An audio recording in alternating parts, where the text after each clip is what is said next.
आत्मा रामानन्दरमण अच्युत केशव हरिनारायण भवभयहरण वन्दित चरण रघुकुलभूषण राजीवलोचन आत्मा राम आनन्दरमण अच्युत केशव हरिनारायण आदिनारायण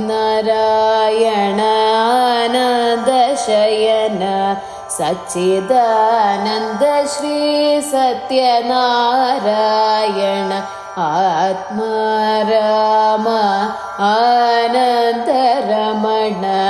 अच्युत केशव हरिनारायण अच्युत केशव हरिनारायण।